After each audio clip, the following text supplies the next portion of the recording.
상승 마스터들과 함께하는 질문과 답 3일차 질문입니다. 법화경은 한국 불교에서 가장 중요한 경전 중의 하나로 받아들여지고 있습니다. 그 경전은 모든 이가 동등하게 불성을 가지고 있으며 붓다가 될 수 있는 능력을 갖춘다고 말합니다. 나는 법화경이 실제 고타마 붓다께서 주셨는지 알고 싶습니다. 고타마 붓다께서 답합니다. 사랑하는 이들이여, 그것은 내가 준 유효한 경전입니다. 그런 까닭에 나는 광범위한 사람들이 이 경전을 바치지만 경전에서 말하는 내용을 믿지 않는다고 지적하고 싶습니다. 그들은 자신 안에 불성이 있고 그들 또한 붓다가 될 수 있다는 사실을 완전히 받아들이지 못합니다. 우리가 이것을 받아들이는 사람이 있다면 우리는 불교를 새로운 단계로 크게 진보하게 할 수 있으며 그들은 불성을 실제로 실현할 잠재력을 더욱 공개적으로 인정하기 시작하게 됩니다. 물론 더 많은 사람이 이것을 표현할수록 사회에서 더 많은 변화를 보게 되고 집단의식을 높이게 됩니다.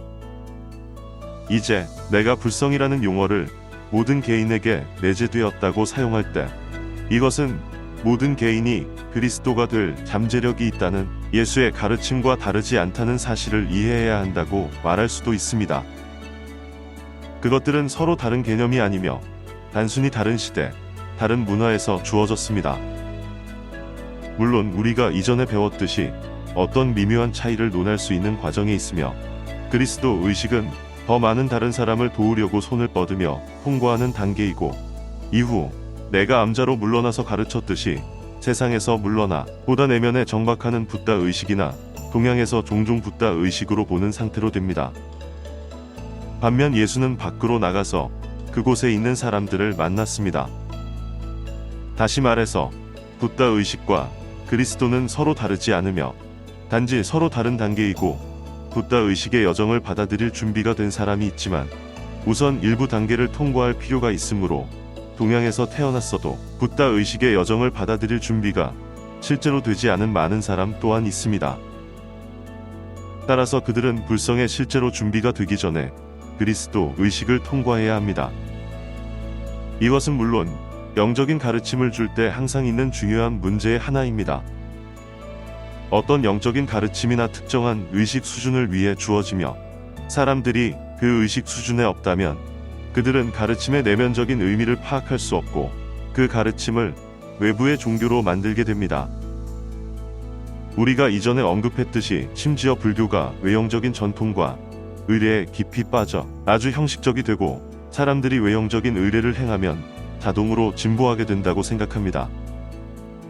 사람들이 이 방식으로 어떤 진보를 이룰 수 있지만 여러분이 모든 외형적인 불교 원칙을 따르고 지속하면 불성을 실제로 받아들일 준비가 되는 지점에 자동으로 도달하지는 못합니다. 물론 그리스도교에서도 동일했으며 그리스도 의식의 내면의 여정을 이해하지 못한 사람들이 외형적인 종교를 만들었습니다. 다시 말해서 예수가 여러 번 말했듯이 오늘날처럼 그리스도교의 외형적인 실천을 따르면 내면의 여정을 받아들일 준비가 되는 지점에 이르지 못합니다.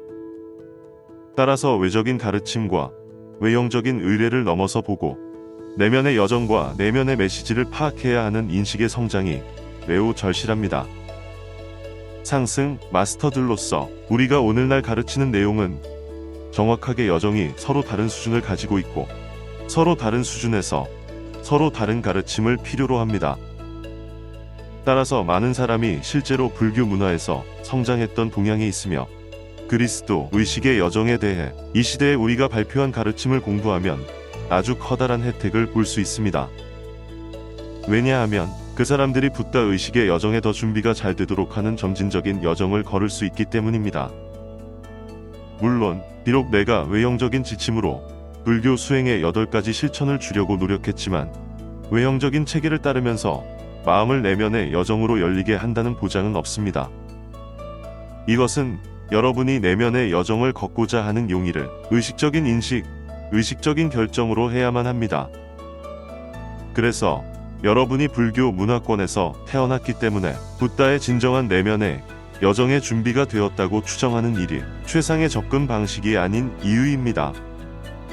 여러분은 자신이 있는 곳과 붓다가 있다고 생각하는 곳 사이에서 이러한 차이가 없어지도록 더욱 열리고 겸손하게 있는 것이 더 낫습니다. 이것은 자신들과 예수 사이에 차이를 보듯이 붓다 의식과 자신들 사이에서 차이를 보며 아주 많은 그리스도교 안에서 보듯이 아주 많은 불자 안에서 봅니다. 외형적인 종교는 차이를 넘어설 방법이 없습니다. 그것은 오직 내면의 여정을 통해서 지날 수 있지만 다음 단계의 여정을 통과하기 위해 여러분에게 필요한 것과 자신이 의식에서 어디에 있는지 민감하게 되어야 합니다. 아주 많은 종교와 문화에서 일어난 일은 타락한 존재들이 물론 외형적인 실천을 왜곡하려고 그들이 할 수 있는 모든 것을 해서 내면의 여정을 빼앗아 갔고 외형적인 종교가 이 차이를 만들었으며 사람들이 내면의 여정을 찾거나 그 차이를 줄일 수가 없습니다. 우리는 이 시대에 내면의 여정이 있고 그 여정을 따를 필요성을 사람들이 인식하게 하고 싶습니다. 질문입니다. 인간이 어떤 카르마로 인해 동물로 다시 환생할 수 있습니까? 또한 동물도 진화해서 인간으로 태어날 수 있습니까? 상승 과정에서 인간의 영혼의 최종 단계는 무엇입니까? 성모 마리아께서 답합니다. 사랑하는 이들이여, 인간은 동물로 다시 태어나지 않습니다. 이것은 잘못된 가르침이고 여정에 대한 오해입니다. 동물은 점진적인 과정을 통해 진화한다는 측면에서 인간과 다릅니다. 마이트레야께서 그의 책에 이 내용을 더 깊이 설명했으며 현실은 지구에는 두 개의 평행한 길이 있습니다. 여러분은 자연의 진화의 과정이 있고 점진적 과정을 의식하는 존재가 안내하지만 진화 자체는 무의식적입니다. 찰스 다윈이 정확히 관찰했으며 자연에는 무의식적 진화 과정이 있습니다. 그가 인정하지 못한 일은 이 진화가 인간에게는 적용되지 않는다는 사실입니다. 인간은 상위 영역에서 비롯되었고 하강했기 때문입니다. 많은 사람은 영혼이 하강했다고 말하지만 우리는 이제 내 하위체를 의미하는 영혼과 의식하는 자 사이를 분별하는 더 구체적인 가르침을 전했습니다. 그럼에도 불구하고 인간은 하늘에서 하강한 무언가가 있으며 이것이 인간이 동물 수준으로 다시 태어나지 못하는 이유입니다. 여러분은 인간으로서 진화할 수 있고 말하자면 여러분 의식의 수준이 너무 낮아져서 지구의 물리적인 육화를 할 수 없는 지점이 되면 아스트랄층으로 들어가서 계속 아스트랄층의 낮은 수준으로 계속 내려가 지구에 더 이상 머무를 수 없게 되면 반드시 지구보다 훨씬 의식이 더 낮은 행성으로 가야 하며 우주의 그런 행성은 나날이 줄어가고 있습니다. 동물이 진화해서 인간 수준으로 진화할 수 있을까요? 자, 이것은 사람들이 동물을 보는 방식 때문에 복잡한 질문입니다. 인간은 동물을 개체로 보는 경향이 있지만 그렇지 않습니다. 많은 사람이 애완동물을 키우며 특히 고양이, 개, 때로는 말과 아주 가까운 관계를 가지고 있다고 알고 있습니다. 그들은 동물이 자각하며 개성이 있다고 느낍니다. 여러분이 여러 동물을 키우면 동물들도 여러분이 인지하는 같은 의식이 있다고 느낄 수도 있습니다. 사랑하는 이들이여, 그들이 여러분과 무언가 연결되어 있다는 점에서 그 느낌은 틀리지 않지만 그 연결이 외형적인 형태의 동물이 아니라 그 동물의 형태를 창조한 엘리멘탈이라는 사실을 이해해야 합니다. 엘리멘탈은 삼중 불꽃을 받을 수 있도록 의식의 진화가 가능하며 이후 인간으로 육화하게 됩니다.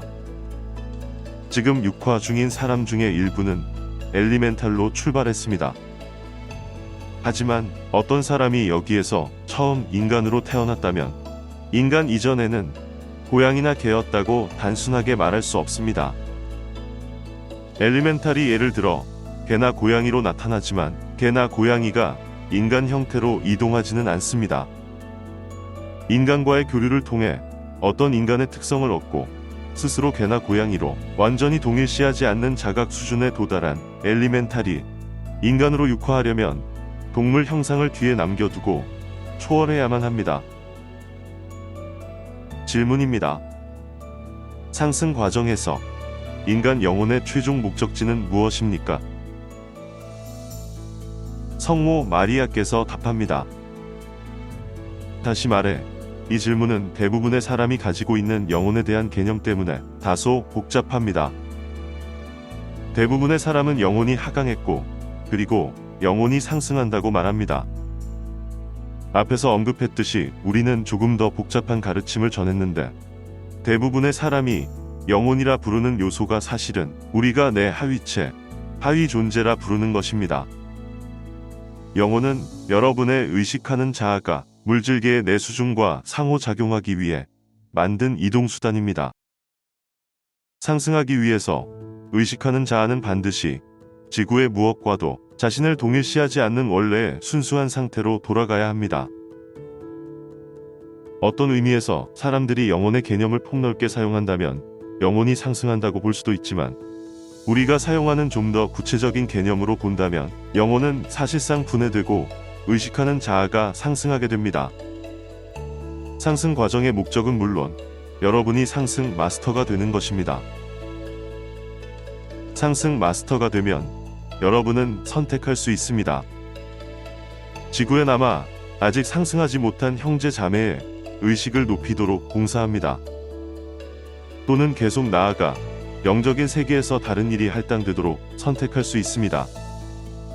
종종 상승한 세계에서 일부 경우에 더욱 높이 올라가는 일에 모든 관심을 집중하는 새롭게 상승한 존재들도 있습니다.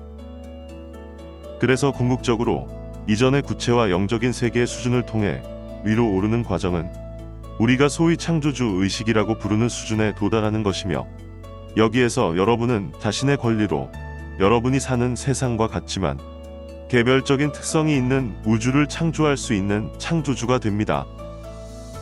질문입니다. 유대교의 카발라 신비주의는 원천이 무엇입니까? 유대교도 역시 상승 마스터들에게서 왔습니까? 성모 마리아께서 답합니다. 원래 신비주의 가르침은 상승 마스터들에게서 영감을 받았습니다. 하지만 그것을 받은 사람들은 최상의 가능한 형태로 받을 수 없었습니다. 초기에 발표된 또는 발표되어 온 신비주의 가르침보다 그 이상이 있다는 의미입니다. 하지만 그렇다고 해서 신비주의 가르침이 가치가 없다거나 사용할 수 없는 유효한 가르침이 아니라는 의미가 아닙니다. 그러나 다른 모든 가르침처럼 무엇보다도 중요한 점은 사람들이 가르침의 근원의 접촉을 유지하고 새로운 가르침, 새로운 안내를 받을 수 있는가 여부입니다. 또는 그들이 원래의 가르침을 인간 수준에서 덮어버렸는지 여부입니다. 이것은 일반적으로 유대교와 지구의 다른 모든 종교에서 일어났듯이 신비주의 가르침에도 광범위하게 일어났습니다.